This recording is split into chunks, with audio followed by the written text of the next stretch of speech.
If you have been doing the pelvic floor wake up exercise program for a little bit and getting maybe a little bored of it, here is another program that you can do.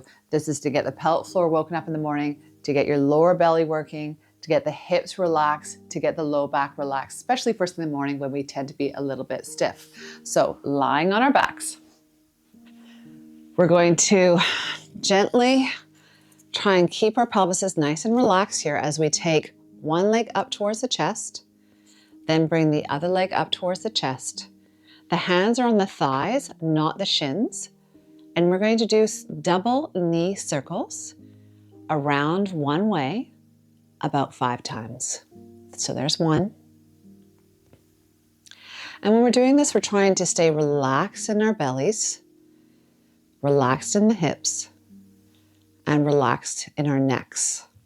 Okay, if you find this quite hard to do because your arms don't feel long enough, you can use a yoga strap or one of those exercise bands or a TheraBand. Now let's go the other way for 5. And this is a nice way to kind of get your back and your hips a little more relaxed so that when we start doing our pelvic floor exercises, they're in the best possible position. We never want to exercise a muscle when it's really, really tight. So from here, we're going to take the hands, again, placing them underneath, but this time we're going to do a little kind of choo-choo leg movements with our legs, back and forth, waking up the hips. And now we're going to do Eggbeater type movements. So one leg is going one way and the other leg is going another way, and doing a few of those. I'm trying to keep a lot of the tension out of my neck and out of my shoulders. I'm really trying to keep relaxed in my belly and just getting the hips mobilized, so getting them moving a little bit. And now let's go the other way for a few, maybe 3, 4, 5 times. There we go. Good. And now we're going to place the legs back and we're going to find neutral spine. So you know I love that one. So we're going to straighten out the legs, keeping a little space in your low back. Bend one knee in, keep your space, bend the other leg in, then toes apart, heels apart, and being relaxed through your low back. We're going to do single leg to tabletop. So inhale, prepare. You're going to exhale, relaxing your chest, find your Kegel, and gently take one leg up to tabletop. So where the hip and the knee are 90 degrees, and then lower it back down. So here we go. We're going to inhale, exhaling, find your Kegel, take one leg up to tabletop, and then lower it back down, holding your Kegel the whole time, and then release. Breathing in, we exhale, find your Kegel, take one leg up to tabletop, then lower it back down, and then release your pelvic floor. Let's try it again. Breathing in, breathing out, find your Kegel, take one leg, keeping your pelvis really still, then lower it down slowly. And people do this one all the time, and they're just kind of rocking and rolling their leg up and down, but it's quite challenging to keep your pelvis still. So really keep that in mind. Let's do 2 more. Breathing in, exhaling, find your Kegel, take that leg up, and then lower it back down, maintaining your stability through your pelvic tripod. Breathing in, exhaling, find your Kegel, taking the leg up, and then back down again, and release.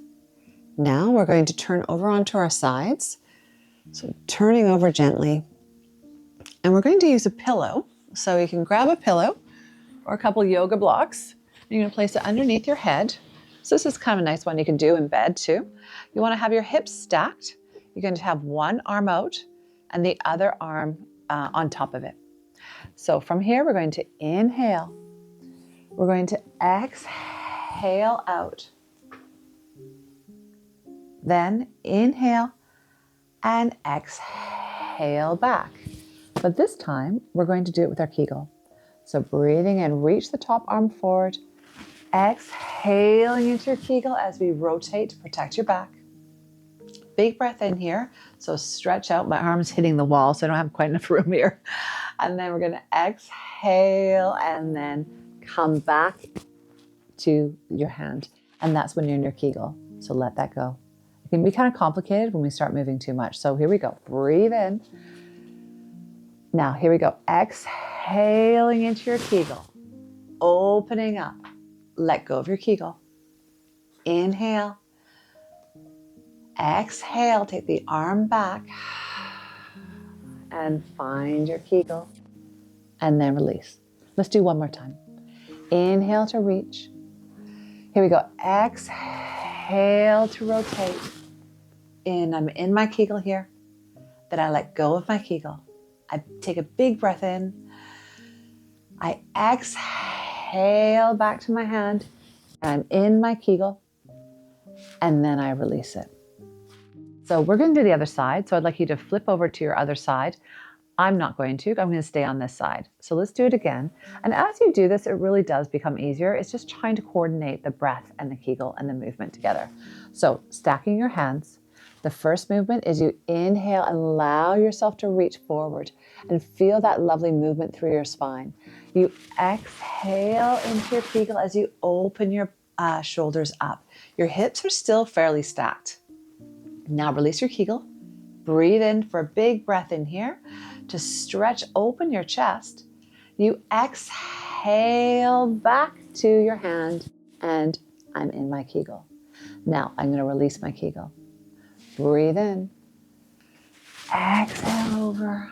Opening up your shoulders. Open up your back and your chest. Now big breath in. Exhaling. And you're in your Kegel. Now let it go. That's it. So inhale. Last one. Exhale over. I'm in my Kegel. Now I release my Kegel and I breathe in and I think about expanding my spine. And then I exhale and I'm back in my Kegel. And then I release it. So that's the trickiest exercise we're going to do today. For the next exercise, we're going to go onto your hands and knees and do a cat-cow. So when we're in our cat-cow, I sort of change it to how you usually do it in a yoga exercise. So we're going to be on hands and knees, and we're going to exhale, Kegel, go up into your cat. So first off, you're going to find your neutral spine in 4-point kneel, or on your hands and knees. And what that means is you have a little curve in your low back. So it looks like I'm sort of sticking out my tushy.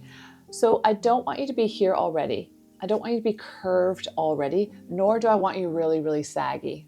Okay, so you're going to find that little bit of lift through your pelvis. We have a curve through a low back. Now you're going to inhale. We're going to exhale, Kegel and curl your pelvis under. Now at the top of the movement, you're going to inhale and release it back to your neutral. We're actually not going to go into a cow. Okay, so we're going back to more of a neutral, which for some of you actually will feel like a cow. So breathing in, exhale, find your Kegel, release your Kegel, then breathe in back to your neutral spine. Let's do 3 more. Exhaling, finding your Kegel, curling up, release your Kegel, and inhale back. Last one, exhaling, Kegeling. Good, release your Kegel and inhale. Let's do one more because that felt really nice. Here we go. Exhaling into your Kegel, drawing up your low belly. Then release your Kegel and breathe in back to your neutral. And when you're doing that, I want you to really engage your Kegel to imagine it's doing the movement through your pelvis versus a lot of people who just go straight through their upper back. So you curl the pelvis under first. Okay? And there you go. There's a little pelvic floor taking my head off the camera. So there's a little pellet floor exercise program that you can do. And I hope you really enjoy it and keep doing some type of mobilization, especially in the morning when we have a stiff back, stiff hips. You just can spend 3, 4, 5 minutes and that would be great. Okay, take care.